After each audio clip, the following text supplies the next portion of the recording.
Seni merupakan permainan kreativitas dan rasa keindahan yang bernilai dan berharga. Seni patung adalah cabang seni rupa yang hasil karyanya berwujud 3 dimensi. Biasanya diciptakan dengan cara memahat, modeling, dan casting, yaitu membuat patung dengan cetakan. Sampai saat ini, jarang sekali kita menemukan sekolah dasar yang mempunyai kegiatan ekstrakurikuler membuat patung dan membatik. Namun, di SDN Pulorjo 1 Kota Mojokerto, kepala sekolah getol dan begitu antusias menerapkan seni membuat patung dan membatik menjadi salah satu keunggulan sekolah ini. Pemirsa, tidaklah mudah untuk mengajarkan seni rupa, terutama seni membuat patung dan membatik kepada anak-anak usia sekolah dasar. Namun, apabila kita berhasil menanamkan jiwa seni kepada mereka sejak dini, tentunya mampu mengasah daya cipta dan kreativitas berkesenian mereka ketika beranjak dewasa.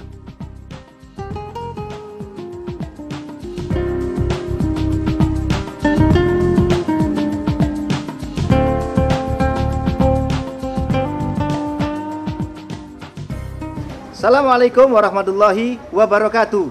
Jumpa lagi dengan saya Kang Hari di acara Rappendik, Ragam Pendidikan, produksi UPT Tekomdik Dinas Pendidikan Provinsi Jawa Timur. Pemirsa, dengan berkesenian hidup kita menjadi indah, dan dengan berkesenian pula kita dapat melestarikan budaya bangsa. Berbicara mengenai pelestarian budaya bangsa, saat ini saya berada di SDN Negeri Pulorjo 1 Mojokerto yang memiliki ragam kegiatan ekstrakurikuler yang berkaitan dengan seni, yakni seni patung dan membatik. Anda penasaran kan bagaimana SDN ini mengelola siswanya untuk berkesenian? Ikuti kami selama 30 menit di acara Rappendik.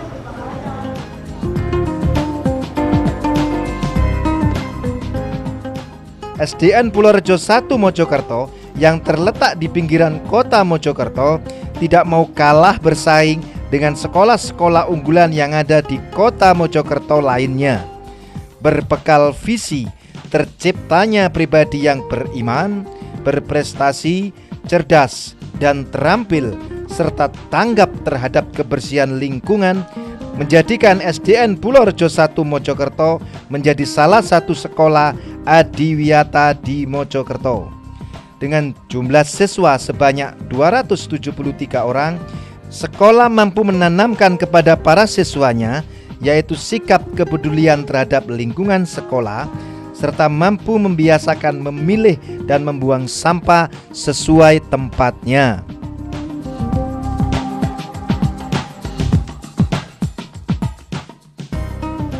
Pemirsa, saat ini saya sedang berada di Taman Baca SDN Pulorjo 1 Kota Mojokerto. Bersama saya Bapak Burhan sebagai guru kesenian.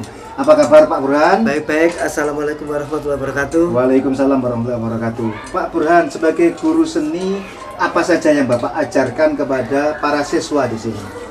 Sebagai guru seni, saya akan mengajarkan dasar-dasar seni rupa, dasar-dasar dari melukis, membuat patung, kemudian seperti yang kita saksikan ini, anak-anak yang sedang membuat batik. Iya. Pak, bagaimana membangkitkan imajinasi menggambar sampai pada menuangkan ke batik ini? Apakah ada kesulitan? Pada anak kecil memang ada kesulitan, tapi kita telateni, setiap hari kita telateni. Anak-anak hanya mengenal bidang dulu. Hanya mengenal bidang. Jadi kalau anak mengenal bidang, diajarkan untuk kesenian sangat mudah, untuk membuat patung, untuk membatik, untuk membuat menggambar atau melukis sangat mudah. Sejak kelas berapa Bapak memperkenalkan mereka pada bidang? Sejak kelas 1. Sejak kelas 1 mereka sudah bisa mengenal bidang. Iya. Yang mungkin disebut sebagai kecakapan spasial itu Pak ya. Iya. Nah Pak, kemudian yang perlu dibangkitkan lagi adalah bagaimana dorongan orang tua, peran orang tua, karena membatik ini saya pikir juga membutuhkan dukungan orang tua tentunya Pak. Iya. Memang di daerah SD ini daerah pinggiran Pak. Iya. Jadi kita pendekatan dengan orang tua dan pendekatan pada murid. Jadi setiap pembelajaran ada kendala, tapi kita tidak patah semangat. untuk membangkitkan adik-adik ini untuk belajar membatik dan mengenal budaya Mojokerto Melalui batik. melalui batik dan patung, karena di Mojokerto kerajaan Majapahit di Mojokerto. Batik di Mojokerto sangat besar sekali perkembangannya. Jadi mulai dari SD kita ajarkan batik dan mematung. Dan antusiasme masyarakat Sangat bagus sekali. sangat bagus Ya. sekali. Alhamdulillah. Nah, Bapak, kemudian yang perlu dikembangkan lagi sebenarnya, apakah hanya cukup sampai pada hiasan yang dibuat oleh anak-anak, ataukah ada pameran, ataukah mungkin dipasarkan dalam tanda kutip ke masyarakat dan lain sebagainya? Kalau pemasaran masih belum, Pak. Masih belum. Tapi untuk ini dasar dari membatik ini dikembangkan sehingga menjadi batik lokal sekolahan, karena sekolah kita sekolah Adiwiyata. Kita ambil dari beberapa lingkungan sekolah, kita akan menjadi batik dan untuk mematungnya juga. Jadi batik sebagai produk unggulan sekolah ini.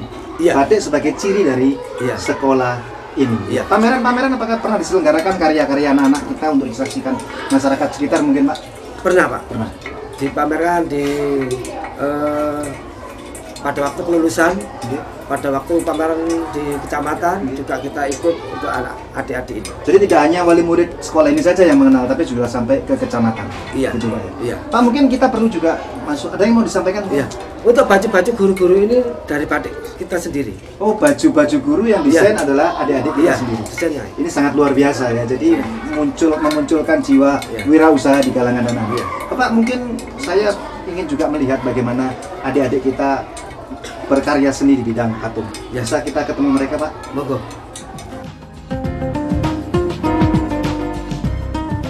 Sebagai salah satu bentuk seni, membuat patung merupakan aktivitas seni untuk menghasilkan sebuah karya yang berbentuk 3 dimensi, sehingga bisa dinikmati keindahannya dari berbagai sisi.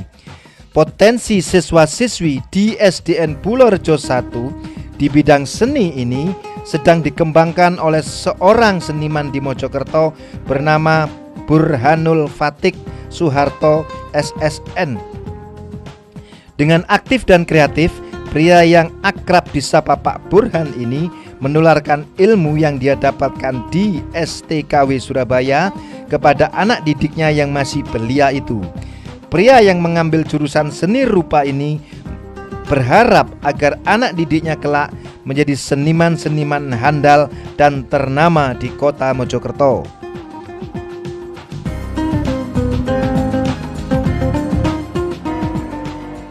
Pak, kalau tadi kita di ruang batik, sekarang kita berada di ruang di mana anak-anak berkreasi patung. Apa yang memotivasi Bapak mengajarkan seni patung kepada adik-adik kita ini, Pak? Mojokerto adalah kota Majapahit, Pak. Jadi Majapahit dengan kebesarannya sampai sekarang banyak pematung-pematung dari Trawulan. Jadi kita terinspirasi untuk adik-adik ini belajar untuk mematung. Jadi Supaya tidak hilang kesenian patung. kesenian patung tidak hilang. Kita mengangkat budaya lokal dari Mojokerto. Gitu, Pak. Begitu. Ya. Saya boleh ke adik-adik? Silakan, Pak. Iya. Dengan siapa ini? Ica, Dengan adik Ica. Adik Ica kelas berapa? 5, Kelas 5. Sedang membuat patung apa ini? buaya. Patung buaya sama anaknya ya. Iya. Kenapa kok membuat patung buaya sama anaknya? Agar melestarikan buaya. Agar melestarikan buaya supaya tidak punah. punah. Gitu. Terus apa yang memotivasi adik untuk suka pada kegiatan ekstrakurikuler seni patung ini? Cinta lingkungan. Cinta lingkungan. Yang mendorong adik mau belajar patung ini apa? Dari diri sendiri, orang tua, atau Dari diri sendiri. dari diri sendiri? Apa kesulitan adik membuat patung ini? Memperoleh bahannya. Memperoleh bahannya. Nah, harapan adik dengan belajar patung ini ke depan apa? Punya cita-cita apa? Bisa membuat karya seni patung sendiri. Bisa membuat karya seni patung sendiri. Terima kasih Di Ica. Sampai ketemu lagi, mudah-mudahan cita-citanya tercapai. Burhan, ke depan apa harapan Bapak terhadap adik-adik ini, terhadap karya seni ini, Pak? Mencintai lingkungan, mencintai produksi dalam negeri, membangkitkan budaya lokal. Membangkitkan budaya lokal, memiliki keterampilan entrepreneurship ke depan dan menjadi bangsa adik-adik yang unggul di masa depan. Ya. Begitu. Nah, pemirsa, mengenalkan seni sejak dini kepada anak-anak sama dengan membangun sumber daya manusia yang mencintai keindahan di masa depan.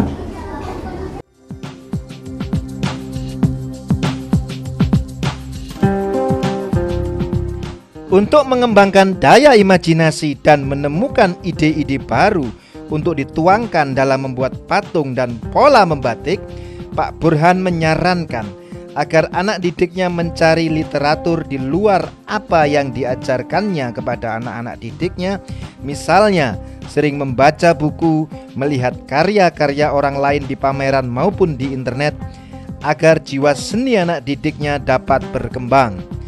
Demi mendukung program tersebut, tentu perlu adanya peran serta masyarakat atau wali murid, sehingga dengan demikian apa yang menjadi keinginan sekolah juga mendapatkan dukungan penuh dari orang tua siswa. Pemirsa, saat ini saya berada di halaman sekolah SDN Purworejo 1 Kota Mojokerto. Bersama saya saat ini Bapak Pengawas, Bapak Oliin Dailani MPD. Pak, bagaimana tanggapan Bapak dengan kegiatan ekstrakurikuler seni rupa dan seni membatik di sekolah ini? Terima kasih, kami atas nama pengawas sekolah merasa bangga, merasa salut dengan kegiatan ekstrakurikuler unggulan yang dipilih oleh SDN Purworejo 1 dengan membatik dan membuat patung. Kami memang terhadap sekolah-sekolah binaan sering memberikan motivasi agar sekolah-sekolah itu memilih ekstrakurikuler unggulan untuk dikembangkan, mengembangkan bakat dan minat anak-anak, sehingga tidak saja hanya bidang akademik, tetapi bidang non-akademik juga dikembangkan. Ada keseimbangan antara akademik dan non-akademik. Dan fungsi pengawas tidak hanya mengawasi, tapi tidak juga hanya mengawasi gitu, dan ya, memberikan motivasi kepada lembaga-lembaga sekolah. Kalau menurut tanggapan Bapak, apa pengaruhnya kegiatan ini terhadap pelestarian seni budaya di Kota Mojokerto yang kita kenal dengan situs-situs yang luar biasa itu, Pak? Menurut kami banyak sekali, antara lain pertama anak-anak ya mampu mengembangkan bakat dan minatnya sesuai dengan yang mereka miliki. Yang kedua, anak-anak semakin mampu mengembangkan bakat seninya dan rasa keindahannya yang dicurahkan dalam seni membatik dan patung itu, juga terutama memahami, mendalami dan mencintai Kota Mojokerto khususnya, di mana Kota Mojokerto ini bagian dari Mojopahit, di mana Mojopahit ini adalah khususnya Kecamatan Prajurit Kulon, di mana SDN Purworejo 1 ini berada, itu sudah menjadi di-SK-kan oleh Mendiknas nomor 260 tahun 2013 sebagai cagar budaya. Sebagai cagar budaya. Jadi Iya. menanamkan karakter cinta tanah air, karakter kebangsaan melalui kegiatan ekstrakurikuler tadi. Iya. Nah, Bapak, harapan Bapak ke depan apa ini? Harapan kami ke depan, yang pertama tumbuh generasi-generasi penerus bidang seni, kemudian anak-anak juga mempunyai rasa atau jiwa wira swasta gitu. Karena entrepreneurship, Pak, ya. Iya, karena dengan membatik, dengan patung itu nanti bisa ada nilai bisnisnya, ada nilai usahanya. Jadi sejak dini juga termasuk ini mencakup bagaimana membangkitkan semangat wirausaha. Iya, membangkitkan semangat wirausaha. Pesan Bapak terhadap teman-teman mungkin di sekolah lain mengenai bagaimana melestarikan seni ini, apakah memang penting? Mungkin Bapak bisa sampaikan. Iya, saya kira untuk sekolah-sekolah lain ini juga perlu mengembangkan bakatnya sesuai dengan yang dimiliki oleh siswa-siswanya. Bakat dan minat apa yang dimiliki itu dikembangkan, tidak harus keseluruhan, ada beberapa yang menjadi unggulan. Sebagai keunggulan. Sebagai keunggulan. Terima kasih Bapak, mudah-mudahan sekolahnya makin sukses. Amin. Pemirsa, fungsi pengawas tidak hanya mengawasi, tetapi juga memotivasi dan membangkitkan inspirasi sekolah tersebut untuk memunculkan daya kreasi siswanya. SDN Purworejo 1 Mojokerto selalu membiasakan disiplin diri kepada siswanya sejak dini. Hal itu dimulai dari ketepatan waktu tiba di sekolah, waktu istirahat, hingga jam berakhirnya pelajaran. Pemirsa, SDN Purworejo 1 Mojokerto ini sangat mengoptimalkan waktu yang ada, terutama waktu luang. Biasanya sekolah menggelar kegiatan-kegiatan positif untuk mengisi jam kosong. Misalnya menggelar acara event tahunan drum band yang memperebutkan piala wali kota Mojokerto.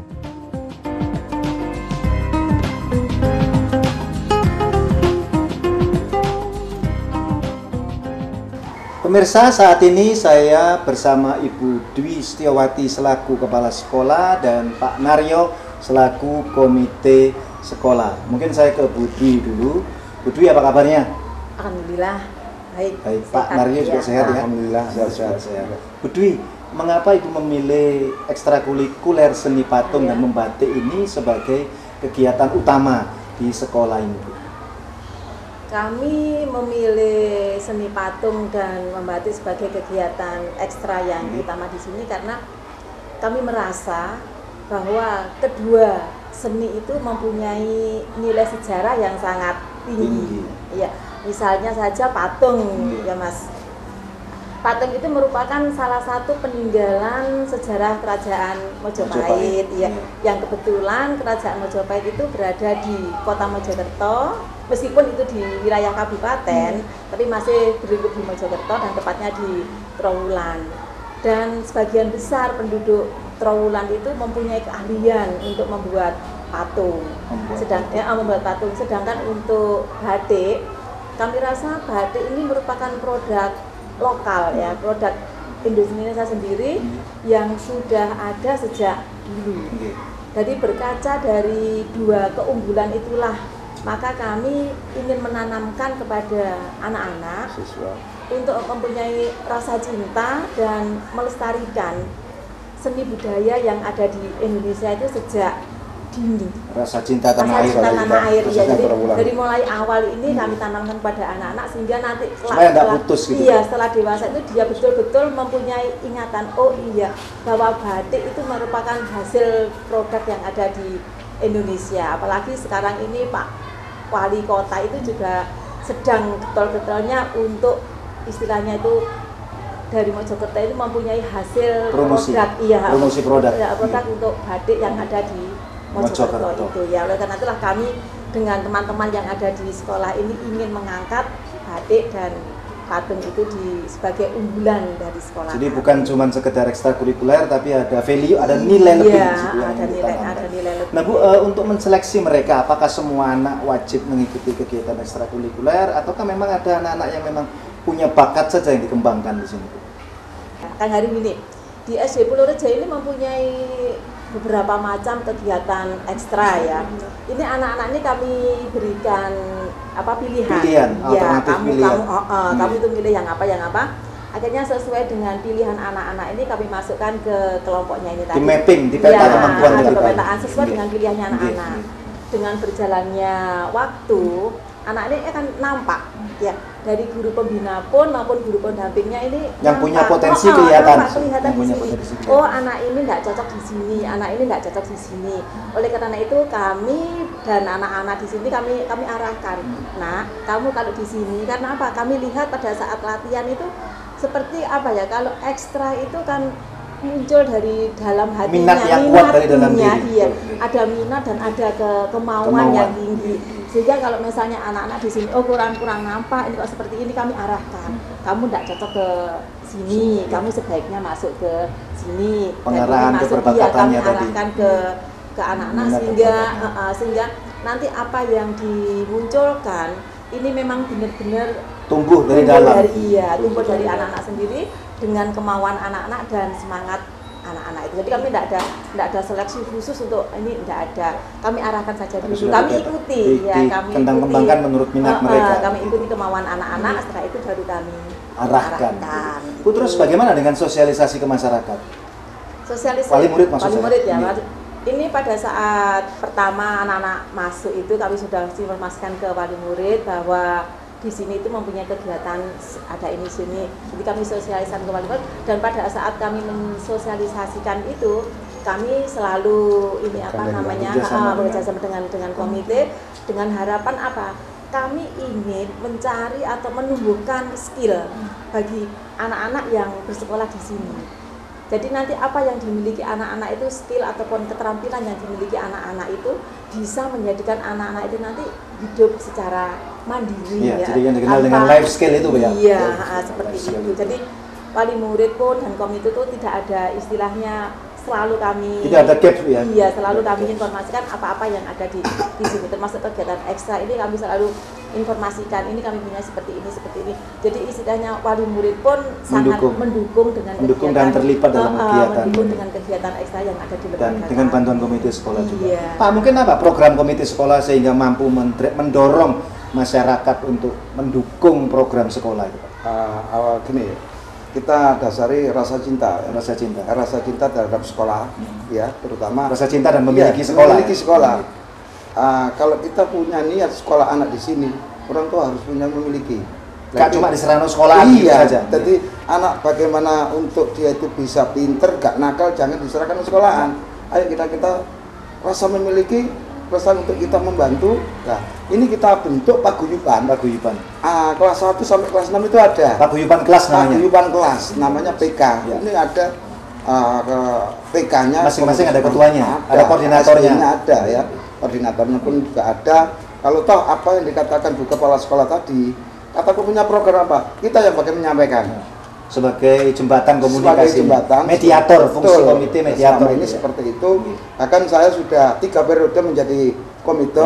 Kalau hitung tahunan saya sudah hampir 11 tahun. Karena putaran anak saya 3 sekolah di sini semuanya. Habis pilihan saya menjadi kepala komite lagi. Apa yang membuat Bapak tertarik untuk menyekolahkan sampai beberapa putra tadi ke sekolah ini? Awalnya kita itu memang senang organisasi, awalnya itu kita punya rasa cinta. Kalau saya punya anak saya di sini, berarti saya bagaimana sekolah ini harus maju. Nah, kita tanamkan kayak ini sudah saya sampaikan kepada paguyuban wali murid. Nah, alhamdulillah dengan penerimaan siswa baru itu pun mau masuk ke Polo 1 ini sudah ada gambaran. Soalnya apa? Polo 1 ini untuk pendaftarannya hanya 1 jam, Pak. Iya. 1 jam sudah tutup, sudah penuh. Nah, ini keistimewaannya di situ. Karena apa? Besar. Setelahnya itu mungkin dari perbedaannya, Polo 1 ini ada maju lah. Ini makanya meskipun Polo 1 ini sekolah pinggiran, animo untuk mau masuk ke Polo 1 ini besar sekali. Gitu, Pak, untuk membuat kegiatan ekstrakurikuler itu kan butuh banyak biaya. Iya. Terus kira-kira dukungan komite sekolah untuk mendorong masyarakat ikut berpartisipasi aktif misalnya, iya, itu apa, Pak? Karena saya pikir kalau ditanggung sekolah juga nggak mungkin. Nggak mungkin. Makanya kita berpacu untuk maju, kita berpacu untuk prestasi. Mana mungkin mengandalkan anggaran dari sekolah. Nah itu tadi rasa cinta, rasa peran itu kan timbul semuanya. Ya jelas amunisi ya ada. Basuki Mawa Beo. Tadi ini sudah terbiasa. Di Polo 1 sudah terbiasa. Bahkan kalau kita ngomong bahasa gratis, mohon maaf, di Polo 1 partisipasi masih ada. Yang penting kita terbuka, transparan, kebersamaan ada. Iya. Tidak ada masalah. Dimana memang partisipasi aktif itu dibutuhkan masyarakat kita. Gitu. Pak, terus harapan Bapak ke depan apa, Pak? Untuk SDN berpacu untuk prestasi, berpacu untuk maju. Semakin berprestasi dan semakin maju. Betul. Itu harapan. Bu, mungkin saya ke Ibu. Bu, seperti yang saya tanyakan ke Bapak tadi, harapan Ibu bagaimana ke depan? Tapi sebelumnya saya mau tanya, prestasi apa saja sih yang diraih oleh adik-adik dari SDN Pulau Rejo 1 ini selain patung dan batik yang bisa dibanggakan? Selain, memang kalau di Pulau Rejo 1 ini ya Kang Hari ya, istilahnya prestasinya itu banyak yang di bidang seni. Ya. Kemudian selain itu, selain di bidang seni, untuk akademiknya di Pulau 1 juga tidak kalah. Tahun kemarin juga masuk 10 besar ya dalam nilai ujian. Jadi meskipun seni tidak melupakan akademik, tidak melupakan akademik. Nah, selain itu karena di sini tadi ditanyakan selain di bidang seni apa yang pernah dicapai, kebetulan di sekolah kami ini termasuk sekolah Adiwiyata. Ya, sekolah Adiwiyata, dan pada tahun yang kemarin itu kami juga masuk ke provinsi. Untuk Adiwiyata. Adiwiyata itu sekolah yang berbasis karakter itu ya. Lingkungan berbasis lingkungan sekitar. Jadi kami juga masuk sekolah Adiwiyata dan kebetulan juga pada tahun yang sama kami juga mempunyai keunggulan ya, prestasi di bidang UKS. Jadi antara Adiwiyata dan UKS ini sepertinya kok saling berkaitan dan menyambung. Meskipun untuk UKS-nya kami masih menjabat juara dua tapi itu tingkat provinsi. Tingkat provinsi, iya. Nah kebetulan ini pialanya kami sandingkan antara piala UKS dan piala. Jadi kalau Adiwiyata ini bukan istilahnya juara ya. Jadi penghargaan untuk sekolah yang peduli kepada lingkungan. terhadap lingkungan. Itu kalau Adiwiyata. Kalau UKS memang ada tingkat kejuaraannya. Jadi melalui UKS mendorong siswa supaya peduli lingkungan, cinta bersih gitu ya.